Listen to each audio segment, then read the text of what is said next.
All right, Carrie, I think I'll get started if you're okay with that. Yeah, Awesome. sounds great. So hello, everyone, and welcome to today's virtual training session brought to you by the Canadian Professional Sales Association and our course facilitator, Carrie Carterillo, sales coach and managing partner at Results by Design Consultants, Inc. Today's session is dedicated to key considerations of coaching, the 5 Ws.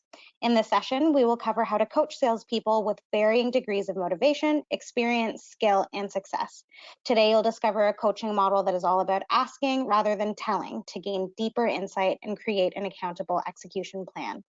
Our host today is Carrie Cordarello, CSL, an experienced instructor, sales coach, and CPSA facilitator. She has spent over 20 years working in business-to-business sales and sales leadership roles. Carrie has led large-scale sales development initiatives to transform sales cultures, which have improved customer service and sales achievement. Her previous experience includes management training, organizational development, product management, project management, and human capital management consulting. Carrie holds a Master of Adult Education and also maintains her Ontario Certified Teaching designation. Carrie has earned her Certified Sales Leader designation from the Canadian Professional Sales Association. Please note that all of today's attendees have been placed on mute for the duration of the session, that you may ask questions using the question function in your GoToWebinar dashboard. The session will be recorded and a link to the recording will be sent to you shortly afterwards. Now, without further ado, I'll hand it over to Carrie to start. Oh, thank you so much, Rublin. And thank you for that introduction. This session in particular, I really, draw on my experience in working in sales for over 25 years, being a sales leader for a number of years during that time as well. And perhaps the best lessons, if I can impart those, are the things that didn't work that I've reflected on, and I've said, wow, what could I do differently? And so when I think about what it means to be a coach, it really does fall into that category of knowing yourself and really determining what are some of the best practices that you can leverage in order to be a better leader, a better sales leader, a better coach, a better mentor overall. As Ruplin mentioned, the outcomes of today's session is really to help you describe the role you play, understand a little bit more about your own skills related to coaching and management, and understand where to deliver value to your people and certainly for yourself. I think coaching as a model, as a framework, is something we talk a lot about in sales management courses. We know it's important to do. We know that it drives value for the business, for our people. However, we don't often know where to start, or we don't often know what to coach on, when to be a coach and when to be a manager, because recognizing the differences between the two is really critical in your role as a sales leader. It doesn't mean that when we're a really great coach, we stop being a manager. In fact, it's the opposite. It's knowing when to balance between the two roles that we play. And throughout this course, we'll also talk about some coaching models that will enable you to ask better questions rather than telling. And this will help you to gain deeper insight into what it is your team members are looking to accomplish and helping them get there along that journey using the coaching model as a guide. So that's really where we will focus our time today. As I was prepping for this session, I often like to reflect on what does it mean to be a successful sales manager? Because we want to be successful, right? We want our teams to be successful. That ultimately means, that contributes to our own success as sales leaders and hopefully contributes to the organization as a whole. So when I think about what success looks like in a sales leader role, it's one where you are definitely delivering value. And you have multiple customers or clients, if you will, deliver value to. You've got the end customer for sure, where value is critical. You've got your team members where you're looking to deliver value to them each and every day so that they can get better in their role. And you've got to deliver value to your organization. That's what you're being held accountable for, right? That's delivering on the numbers. And so delivering value is a really important thing to think about and to determine, how do we do this? How do we deliver value in the best way to all of those different groups that we're responsible for? And I think when I think about from a coaching perspective, it really is all about how do we ask great questions where we don't necessarily give the answer to our clients, to our team members, but we're asking really good, insightful questions to help us collaboratively get to a better outcome. And so when I think of what it means to deliver value, for me, that's what it is, right? Helping the other person on the other end of that conversation get to a better outcome by asking questions that will open up, the playing field, open up the conversation, and to really focus in on what they care most about. Because it really is all about them, not about us, right? That's what successful sales managers really take to heart. We also need to understand when to coach and when to manage. I think that's critical. Separating out the two is an important mindset, right? Shift that we need to be able to balance between.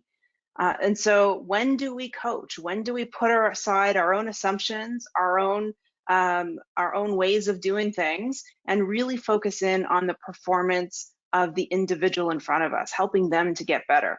And when do we need to manage? When is it more important to drive to success? When is it more important to deliver on, the metric that we're supposed to be delivering on? And so, how do we balance out between the two? Is something we need to really think about. And I think, for most sales leaders, this is perhaps the biggest challenge. I know early in my sales career, when I started out as a sales manager, this was the one area I really had to work on. What I'd often hear from my team is things like, you make it look easy, right? We can't do what you do. Can you just solve this for me? Can you just go and make this happen? And I often thought my role was to remove roadblocks for my team. It was only after a couple of years of experience and more time removing those roadblocks and feeling like I had to jump in and then starting to resent taking on that role for the team, did I realize that I was setting myself up for failure, right? I was actually creating this situation. So instead of coaching my team to get to their own answers, I was either providing the answer to them, or even worse, taking on the problem and getting the answer myself. And so, being able to balance out the role you play between coach and management is a really critical skill, not just to help your people get better, but definitely to help you manage your time and figure out where you need to focus. Successful sales managers take on a coaching mindset. They really think about, how can I build, elevate, and enhance the level of trust within my team? Because coaching takes trust. We are there to support our team members to develop in the areas where they are focused on. And so they need to be open with us. They need to share where things aren't working. And we need to be okay with that. And again, not stepping in with the answer, not telling them what they're doing wrong, but taking that coaching mindset to be able to ask good questions to get them to the answers that they're looking for. And certainly we need to look at coaching from an evidence-based perspective. So even if we've got years of experience, it's not about us, right? It's about them. It's not our opinion or biases that matter. What matters is, what's the situation for your team member? What is it that they're trying to accomplish? And how can we help them get there? So the focus is on the process, not the end result for us as a sales leader. And this really means we've got to go beyond the story, right? So whatever it is your team member is telling you, and we're good, right? In sales, at telling stories, that's a great skill to have, to be a great storyteller. Often though, a great story can also get in our way. So if you've got a team member who's spinning their own story about why something's not working or what's getting in their way, they may not be able to actually see the areas for future development, or for, again, sort of areas where they need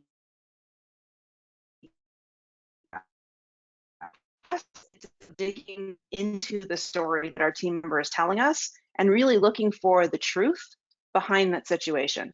So asking good, insightful questions will help us get there. And certainly we said, what does it take to be a successful sales manager? Well, it also takes you wearing many hats. We know that.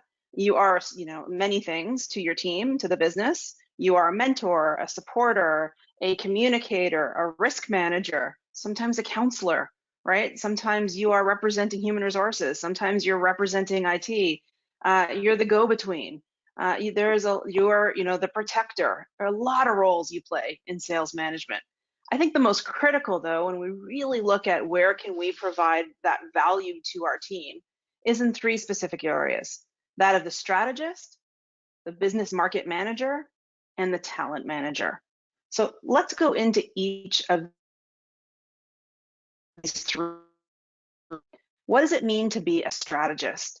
It means that we're communicating the vision of the organization, and we're translating what that vision means for our team, and specifically, what does that vision mean for each of your team members?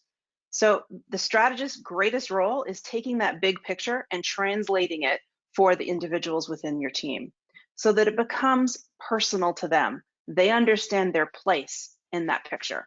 They understand what they're doing to contribute to the goals and objectives of the organization.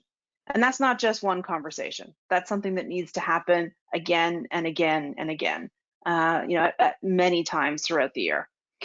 We also need to balance short-term and long-term goals. So, we always think about sales as playing the long game, but we need to be able to set good long-term goals for our team, both in terms of their performance as well as their own sales objectives, but also measure that with short-term wins. So finding that balancing act is also a really critical role that the strategist in us needs to play every day. And we also need to balance between empathy and focus. Perhaps now more than ever, that balance is critical in the world we're in today. And what do I mean by that? We need to have empathy, not only for our team members in terms of what they're going through, perhaps in life, understanding their perspective, but also for our clients, right? In terms of understanding, what are their big objectives as an organization? How do we understand what it is they're trying to accomplish as a business? We need to understand that about our customers. We need to understand that about our people. But we also can't lose sight of what we're here to do. And what business we need to bring in, what goals we need to attain, and the targets we need to hit. So that balancing act is really critical. And so we need to be able to, step in, make sure that we are doing everything we need to do to hit that target, but also making sure that we are humanizing our approach and really understanding the personal and professional goals of our team. And perhaps, most importantly, we need to walk the talk. We need to be a role model. And this goes beyond what you say. So we need to constantly be looking at our own behavior and saying, okay, what is this? What's the message that we're sending to the team? How is what I'm doing getting translated by my team members? What's the model? What's the moral of the story, right? What is it that I'm sharing with them? And how can I ensure that what I say and what I do actually is represented in what I want the team to be doing? So walking the talk is a really critical part of that. So strategist, very important. What's equally important is your role as a business market manager. So a business market manager plans, manages the business and territory portfolios, is really focused on connecting their team members within the organization and to your partner organizations.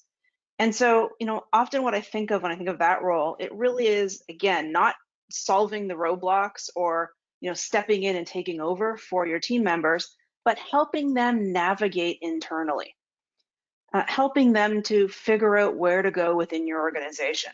And depending on the size of the company that you work for, that can be, a more simpler navigation. For some organizations, it's incredibly complex of who you go to, when do you go to that person, and for what. And so helping them navigate internally is a critical role that you play. We also work with a number of partner organizations that helps us to round out, the products and services that we provide. So how do you align your team with the partner organizations perhaps that you work with as well? Part of being a business market manager is also about managing the planning process. So you're not doing the planning for your team, but you're setting up a framework in which they can operate. And whether that's, good account planning, whether that is opportunity planning, or even call planning, right? The meeting you have in front of the customer. We aren't necessarily making those steps for our team members. What we're doing is really make sure we're setting up an environment in which planning is a critical part of that process, right? And so we need to make sure that we are emphasizing the need for planning and making sure we're giving the tools to our team members to do that successfully.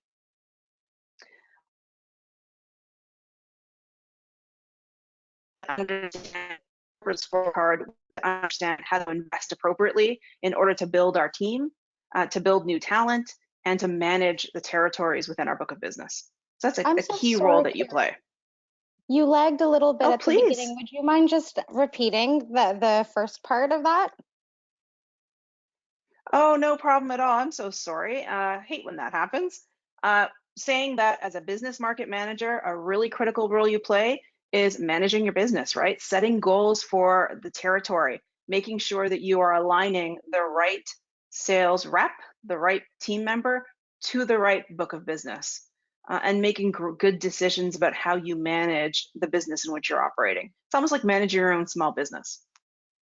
Does that help? I hope that helped fill in the blanks there. Thanks so much, Carrie. That's perfect. Oh, no problem. And please, for everyone on the call, really anytime, if you do have a question, don't hesitate to use the chat. Happy to respond to questions throughout the session as well. Okay, so what about talent manager? What is the role of a talent manager, and why have I said that that's an important role that you play as a sales leader? Often when we think of a talent manager, we think, okay, well, this is the individual who recruits, hires the best talent, manages the onboarding process. Wait a second, that's not me. Isn't that human resources? Isn't that someone in personnel? No, it has to be you. Absolutely has to be you.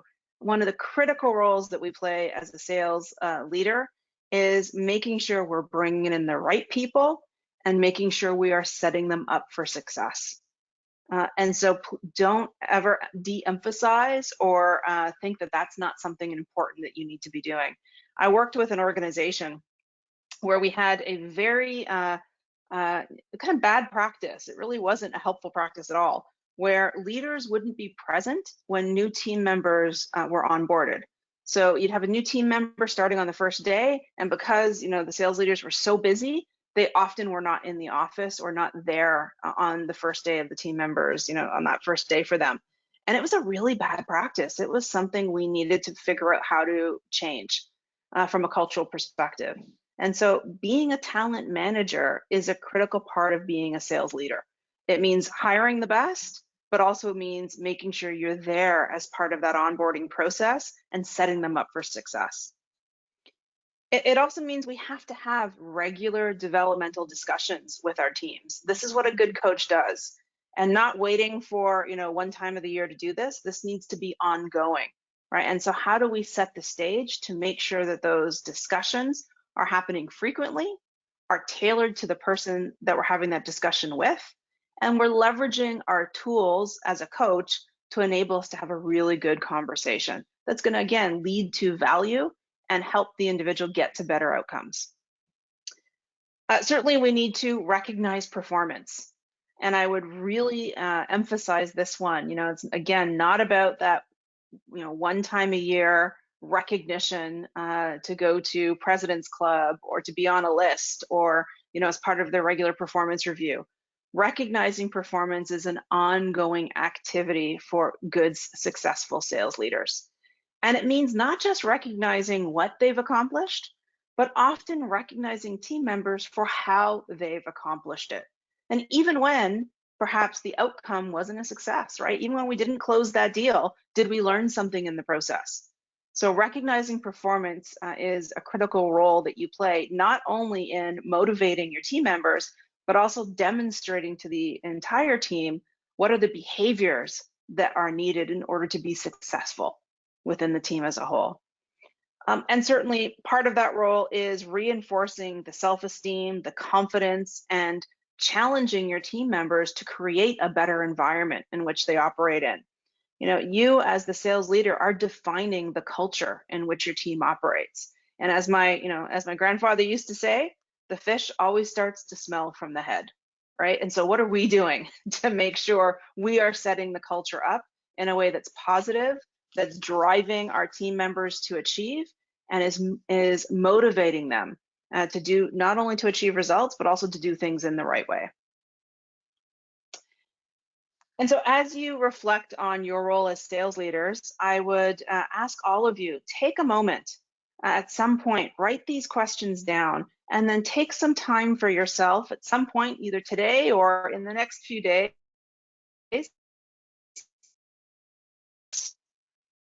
What are my responses to these questions? So which of the roles that we've just talked about is actually easiest for you to fulfill? Which is the one you naturally gravitate to, that you tend to spend most of your time in? Which is the most challenging and why? Which roles provide the most value to your team? And specifically, who on your team gets value out of the role that you play? And how do you spend your time, and where do you need to allocate more of your time?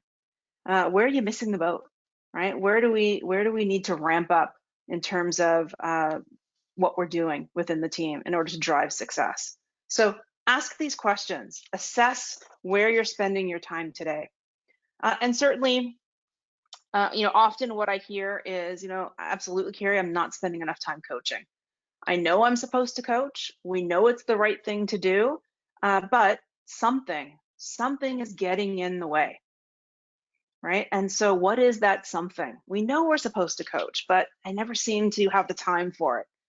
Time is an interesting thing, right? We can certainly make the time for what's important.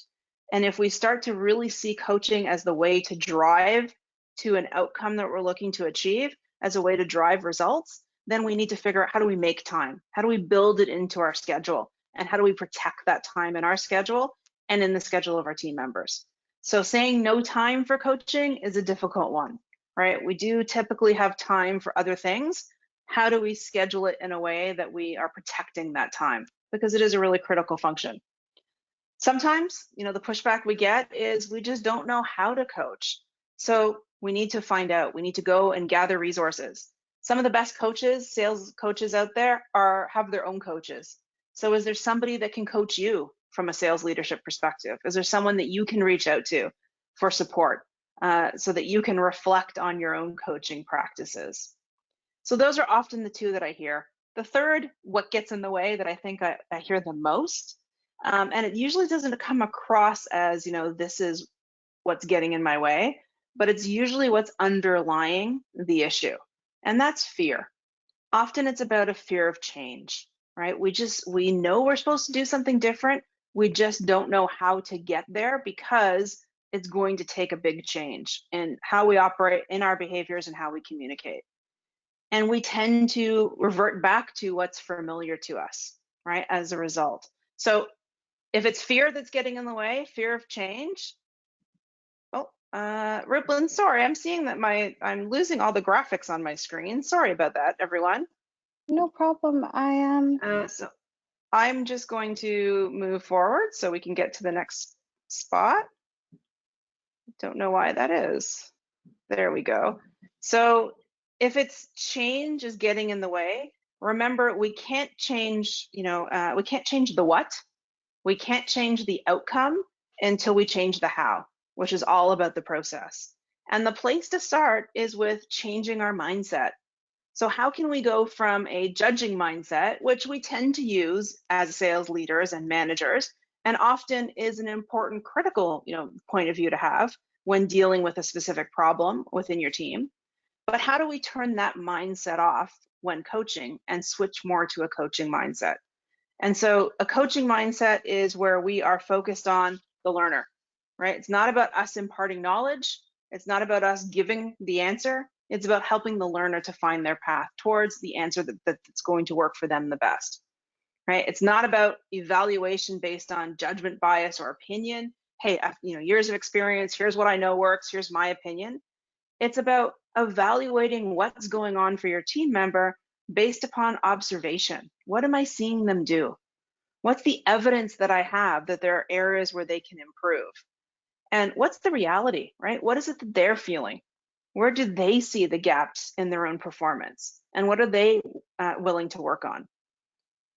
We don't focus on the problem in a coaching mindset, we focus on the solution. And again, that's not about providing the solution to the person you're coaching, it's about helping them to get to that solution. Typically, judging mindset, we're oriented more towards, that's not a great idea, so we reject it, or this is what you need to be doing differently. Or one of my favorites, right? I know you know this, but, right? So using some of that language to sort of undermine the person that we're speaking with. Instead, coaching is really about orienting towards acceptance of learning, negotiation, right? Asking good questions to help the individuals see what they're facing from a different perspective. And I said it is about embracing change, right? It's not about rejecting something new. It's about embracing a new way of thinking, helping them to see a new path forward in whatever area of focus they're looking to get better at, right? That's what coaching's all about. So we really need to make sure that we are switching our mindset when we're entering into a coaching conversation. And that's tough to do. So, it's a little like rewiring the house with your lights on, right? It's about being in a management role and then having to switch mid-flight, right? Sort of mid-sentence sometimes. So it's important that we set out the time for coaching and really make sure that we are doing whatever we need to do to prep for that shift in our mindset. Okay, so that's what we need to do. Then let's just figure out, okay, Carrie, what the heck is coaching? Let's make sure that we've got a good definition of what it is that we're looking to accomplish. Coaching at its core is a collaborative process. It focuses on the development of our people. That's what coaching is. It's initiated and agreed to by both parties. There is no way to coach someone if they don't know that they're being coached, right? So coaching is not something we do, on the sly. It has to be entered into and agreed to by both parties. It has to be set up in that way. And it really is based on two fundamentals. The sales rep, the person you're coaching, sees opportunity for development. So they know they need to get better. They've identified where they have skill gaps, or they've identified areas for improvement. And they're motivated and and they have a desire to change, right? So those two things have to come together. We can't do this for them. They need to step up and show up with those two fundamentals. And so it is difficult, if not impossible, to coach someone that doesn't want to be coached, right? So spend your time coaching the team members that are willing to change and that see opportunity for developing their skills. And I've spoken a lot about management versus coaching just because I think that distinction is, so critically needed. And so as we continue to go and have good coaching conversations, use this information as a little bit of a gut check to make sure we continue to do the right things to coach in that moment rather than manage. And again, not saying management isn't required, it absolutely is, but they're situational. You need to determine, what's the situation I'm in right now? Is this an opportunity for coaching, or is there a requirement for me to manage what's going on here? So we need to assess what's going on for the person in front of us and what the situation actually is. And so managers, they inspire action.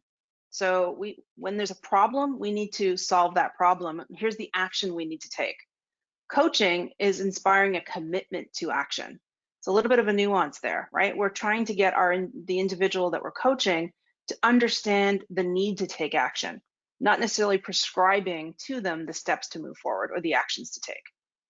When we're managing, we are driving towards performance. Coaching, we're seeking to support people in their learning and performance. So it's something they need to undertake for themselves.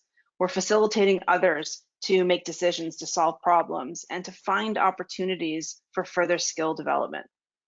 Management, we may be focused on those results. Coaching, we're focused all on the process itself. And so as a coach, here's one of the scary things we need to think about. To step away from the management role and to truly be a coach means that we have no vested interest in the outcome, right? Our focus is on the coaching process, not the end result that the individual we're coaching is going to get. That's up to them, right? It's up to them to then be able to apply some of the learnings that they're getting from their own development to change behavior based on the conversations and coaching dialogues that you're having. So our focus is on the process, not the end result. And that's a really important distinction that we need to make. So when I think about some of the principles of collaborative coaching, It's always about supporting the self-esteem of the person that you are coaching. Remember, it is about them, it is not about us. So we really need to make sure that coaching is a safe space, that they can talk about their fears, their gaps, their performance deficiencies, areas for skill development, things that they perhaps are afraid to change, right? Maybe they don't know how, maybe they don't know what, they don't know how to start that conversation. So we need to make sure that we are creating an environment that is supportive for the person that we are coaching. It also means we have to shelf our own assumptions and beliefs. So we need to be able to be present with the person that's in front of us. The person we are coaching becomes the center of that conversation. And our own assumptions about their performance, our own beliefs about what's important needs to be set aside, and we need to help them focus on what they need to do to improve their performance. And it's about what they decide that's going to be, not about what we decide. It involves the salesperson in a two-way conversation. And if anything, what I'd say on that is, a two-way conversation requires both parties to speak, but it also requires both parties to listen. So listening as a coach is a critical skill that we need to continue to get better at. Listen by, and making sure that you are not just listening, but demonstrating that you're listening. So paraphrasing when, your sales rep talks to you, repeating and rephrasing and reframing what they've said. Asking, questions that dig into the comment they've just made. How does that make you feel? Why do you think that is? What would happen next?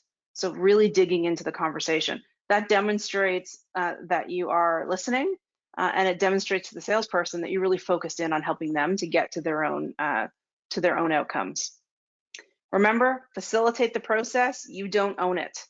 One of the things that I often recommend to sales leaders, and it seems like a little thing, but it can make a big difference. If you are wanting to have regular coaching sessions with one of your team members, get them to set it up with you. Now, hold that meeting as sacred. So make sure you are not canceling. Make sure you're not double booking over that meeting. But get them to own setting up those meetings in your schedule, right? Because it should be their process, right? We're helping to facilitate it, but they are the ones that are sort of leading their discovery on their own development. And not everybody is going to respond to the same things. So you need to think about, how can I flex my style based on the different needs of the sales rep in front of me? Who requires more challenge, right? You may have a really high performer that often doesn't see sort of nuances in how they behave, right? Or in sort of what their performance is like. So how can you challenge them more? For another salesperson, challenging may not be the right approach. Maybe you need to be listening more and paraphrasing and kind of restating what they've said to you. So make sure you're flexing your style based on the needs of the salesperson in front of you. How you do that is by assessing your own effectiveness. And I apologize again, we're losing all of the great graphics on the screen. But one of the tools that you can download and is available to you through the webinar is the Sales Coaching and Leadership Assessment tool. This is a great tool for you to evaluate areas where you can improve your coaching skills. And that's a great place to start. So in order to flex our style, we need to first understand what that style is. And so doing a little bit of assessment, self-reflection, really giving, really objectively sort of assessing where you are in these areas can help you to set the foundation and really figure out, where do you need to focus? Right? What are sort of the areas from a coaching perspective that you would benefit from improving on? And then from there, really assess where each of your team members. And again, the graphics are not showing up. And so typically when I think of motivation versus performance, your team members will fall into 4 different buckets. You will have team members who are superstars. These are the individuals who are high performers. They get results, right? They hit their target every single year.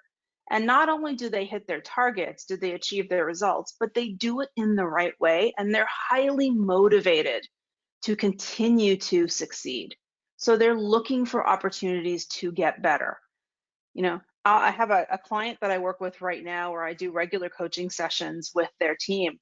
And it always, amazes me that it's often a similar group of people who want coaching every week.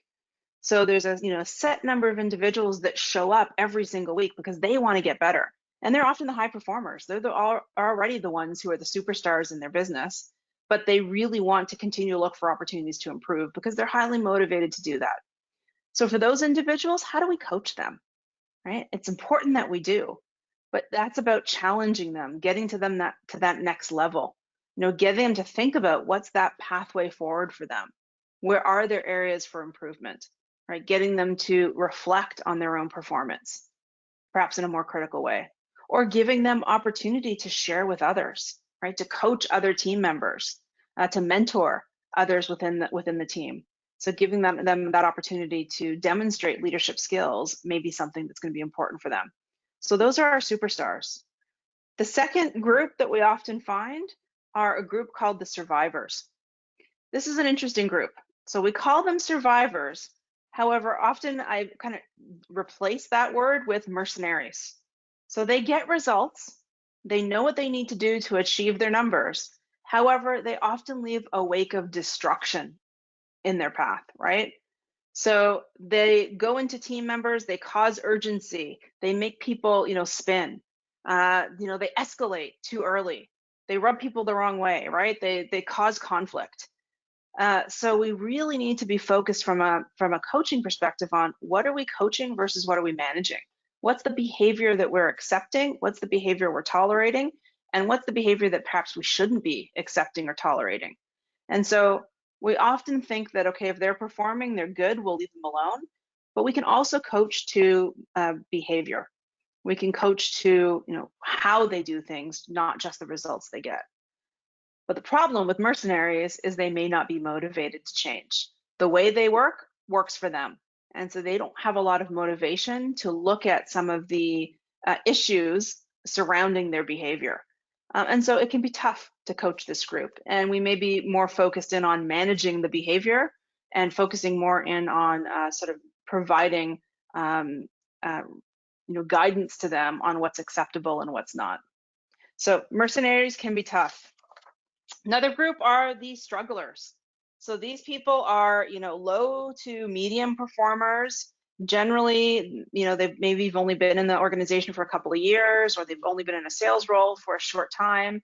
They're not really performing, but they also don't have motivation to get better.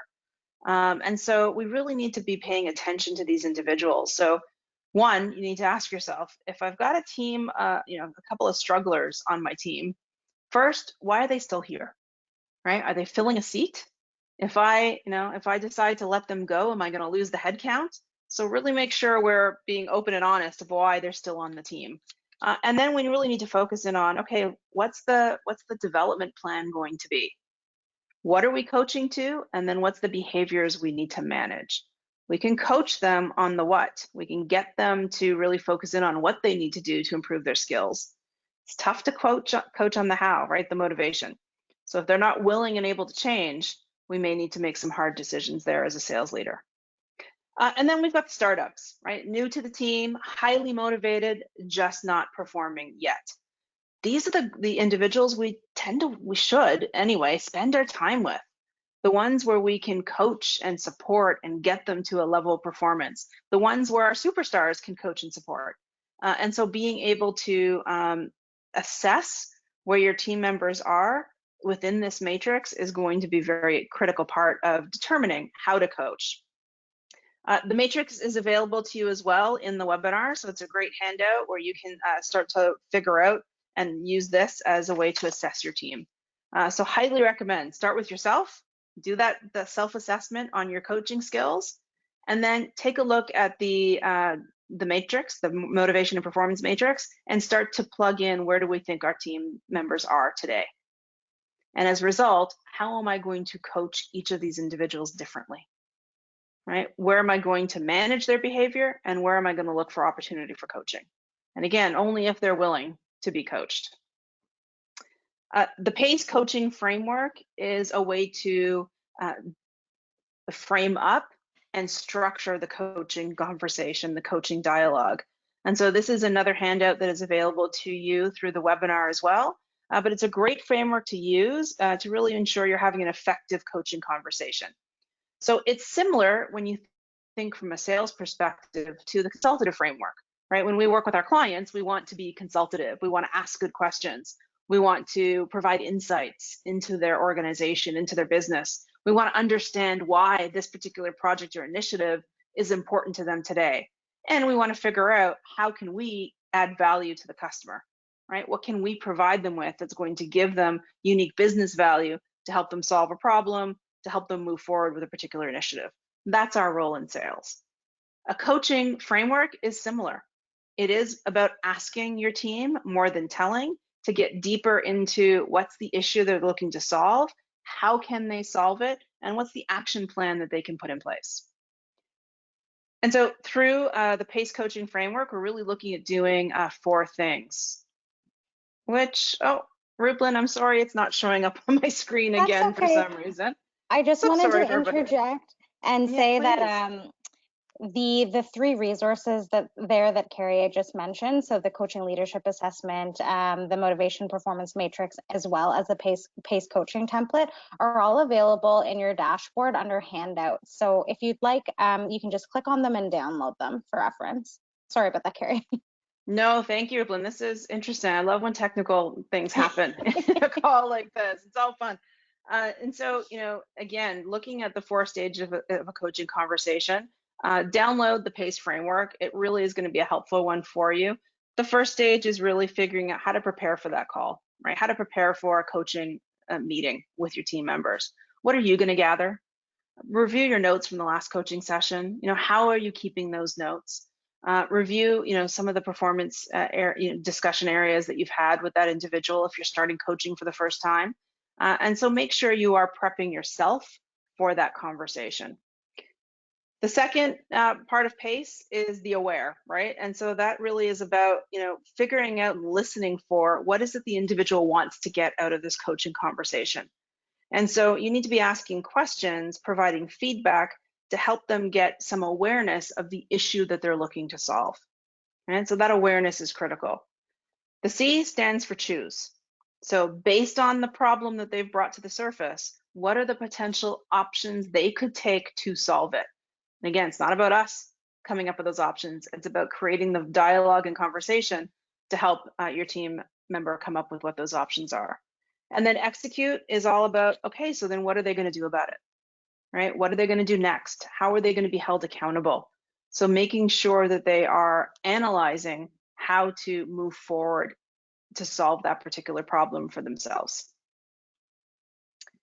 And so if we're going to ask good questions, we need to have good questions to ask, right? So we need to have some type of question playbook that we can refer to.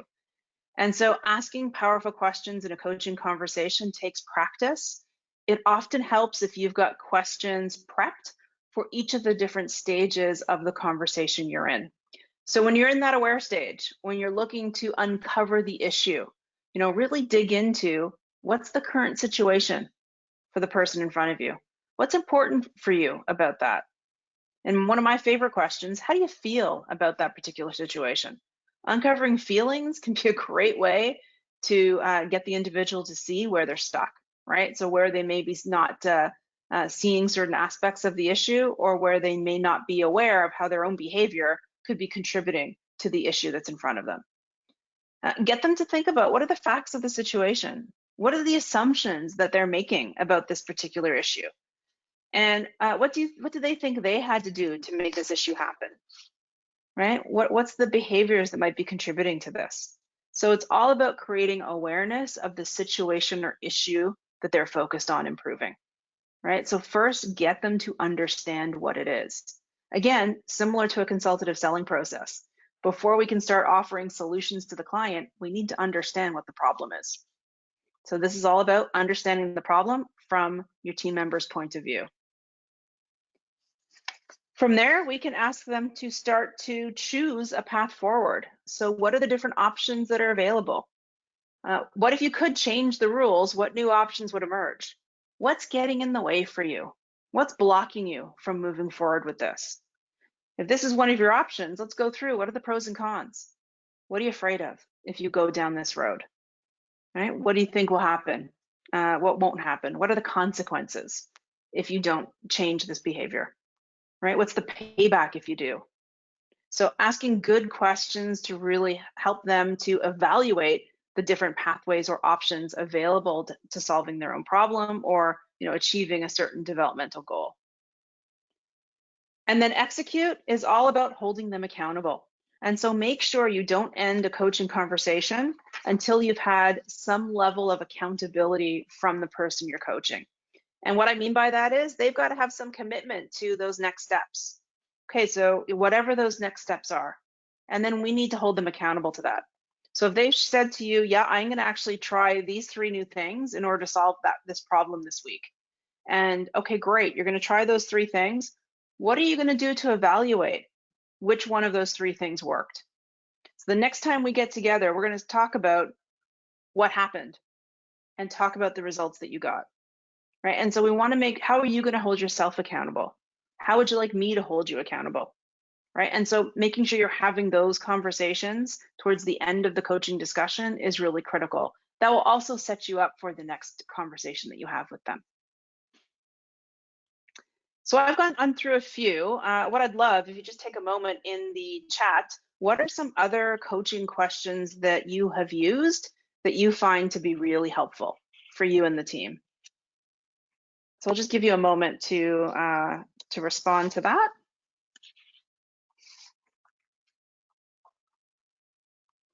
And Rupalin, if you could let me know if there's anything in the chat that people have put there, what are some of the sample coaching questions, and we can read those out. Sure thing. Thanks, Carrie. Mm-hmm.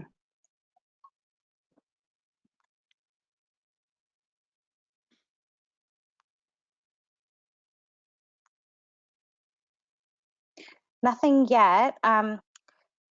But if you'll have a look at your GoToWebinar dashboard there under the questions function, feel free to enter your answer there and I can read them out to Carrie. That's great, Rupalin. Thank you. Another minute. And again, good coaching questions help you to dig into the issue from your team member's point of view. And so often, the 3 questions that I find have been most helpful for me are really the ones that help them to describe what's going on for you today, what do you need it to be, and what's getting in the way, right? Current state, what's your desired state, and what's potentially getting in the way of you getting there, right? Those are some really great questions to ask. The other one that I had mentioned that I find very helpful as well is having your team member really start to analyze what are the consequences of no action? What are the consequences of not changing? And get them to really describe what's the payback to them if they do. What would good look like? What would the world be like for them if they were able to develop this skill or solve this problem or get better at this particular area? And so helping them to sort of see what good would look like can be a really helpful technique when you are coaching your team.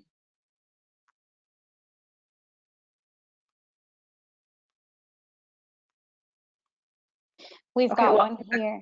Oh, sorry, Gary. No, go ahead, please, Rupalin. The sample coaching question we have here is, what do you intend to achieve today? Love it.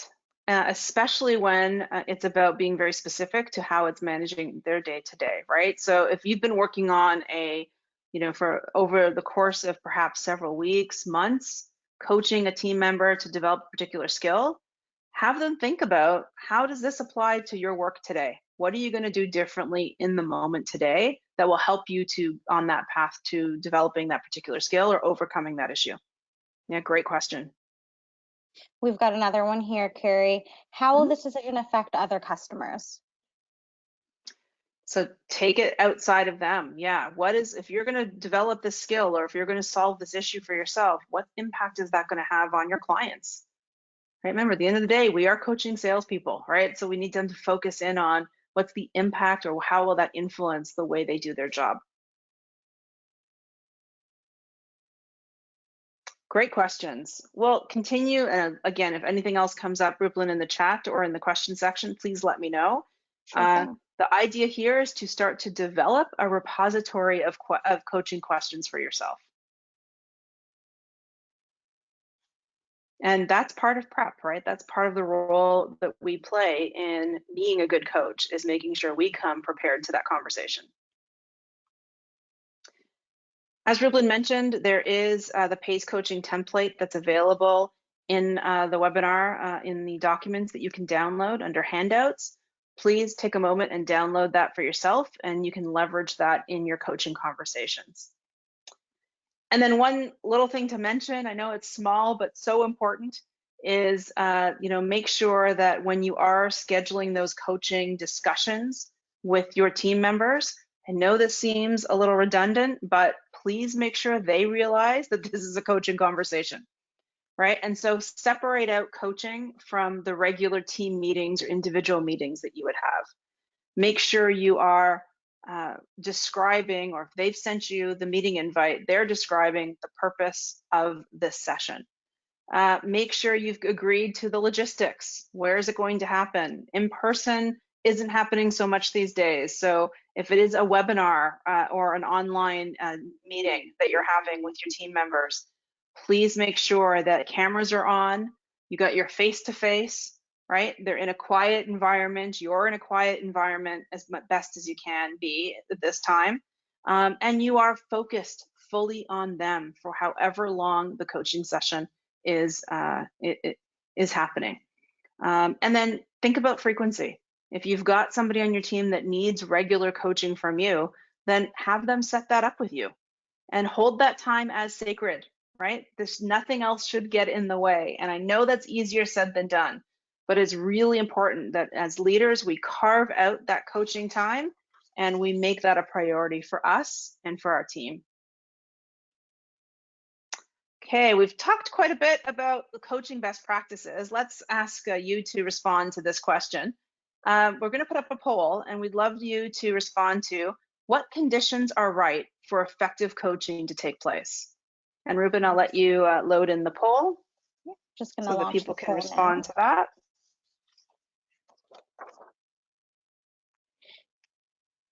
Right, so what conditions are right for effective coaching to take place? So which one would you select?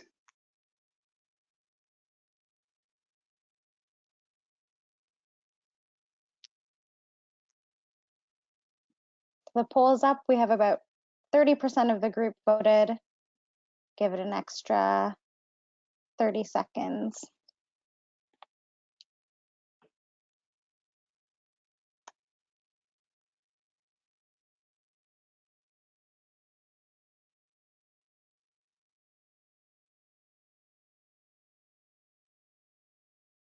Great, looks like we've got some, we're leaning in one direction.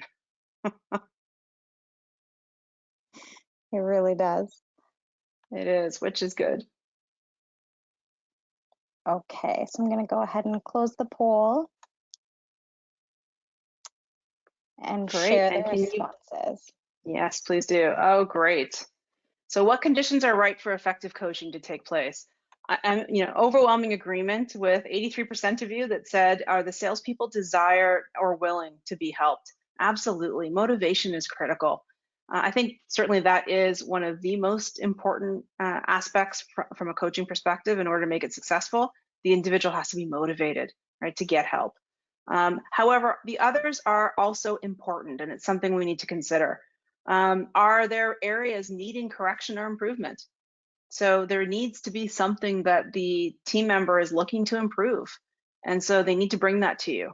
Are there major obstacles to overcome? That might be important for you to understand as well. If you're seeing major issues in performance with a particular team member, coaching may be the answer.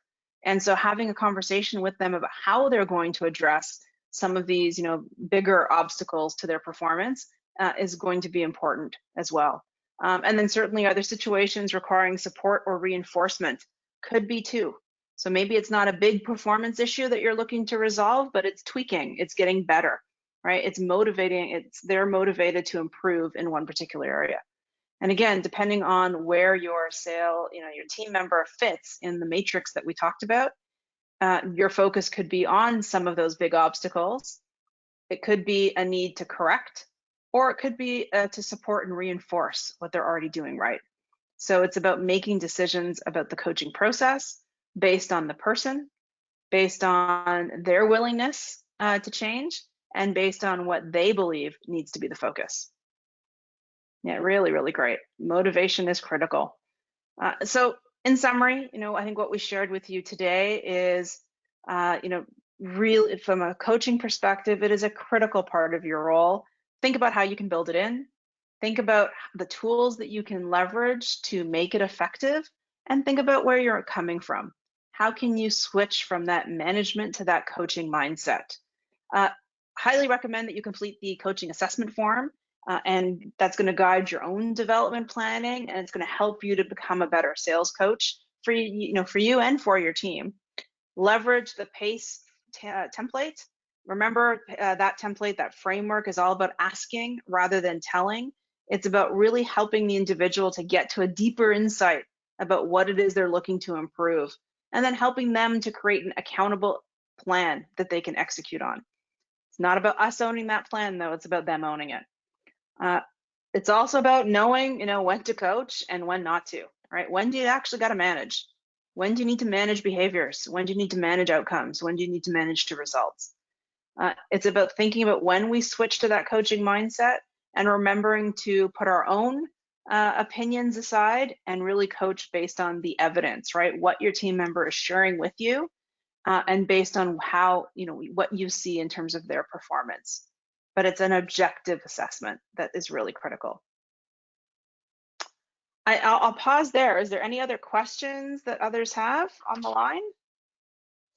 No questions so far, Carrie, but please feel free to enter any questions you may have in the question function of your dashboard. I have one asking for the presentation material afterwards. Yes, you will be receiving a full recording as well as a PDF of this presentation afterwards, for sure. I'm just going to go ahead. Thank you. Yeah, I think that will be helpful, Rupelin, since we were missing some of the content for the participants. So it'd be great to have the PDF as well. And we're waiting on questions. There is some upcoming virtual events we just wanted you to be aware of. We've got a great webinar happening on May 28th around verbal branding and simplicity. On June 11th, a webinar on top security mistakes sales pros make while working remotely. Really important to know these days. And on June 18th, we've got a virtual training session on Get Confident Being Consultative. So looking forward to those sessions. Hope to see you there. Thank you so much, Carrie. We have a couple minutes to take any questions. If you'd like, please feel free to enter them.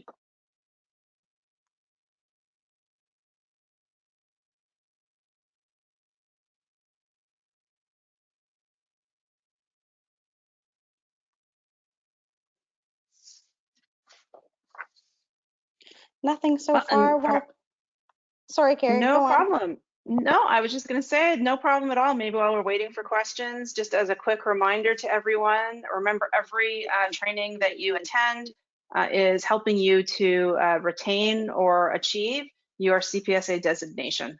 So just make sure to log your education hours and make sure to let CPSA know what you've attended. Thanks, Carrie. We do have one question here. Do you have any tips for moving from coworker to coach? Really good one there. Oh, what a great question. I think part of making that move is actually setting it up deliberately. And so one is the coworker, first of all, willing to be coached by you, right? And so we really need to have that conversation with them. If it's someone who's asked you to coach a coworker, it can be a little bit more difficult, right? If you've got a leader who's asked you to coach, or support a coworker, that can be a very difficult situation. So you may first want to get on the same page with the person you're coaching.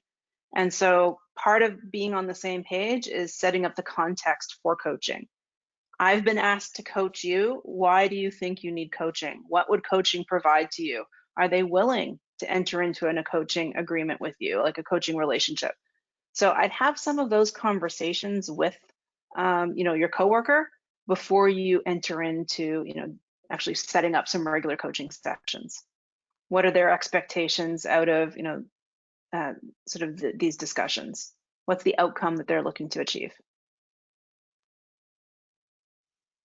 Great question. That's a great one. No more questions, Carrie. Just lots of comments to thank you for such a fantastic webinar. And that comes from us as well. On behalf of the Canadian Professional Sales Association, Carrie, thank you so much for such a wonderful virtual training session and for presenting today. For our audience today, thank you so much for joining, and for all of our upcoming webinars, like Carrie mentioned, please feel free to visit cpsa.com/calendar to find all of our virtual training sessions and workshops, and you'll find them there listed for registration. I hope everybody has a fantastic day. And again, Carrie, thank you so much. Thank you so much, everyone. Take care. Stay safe. Take care. Bye now.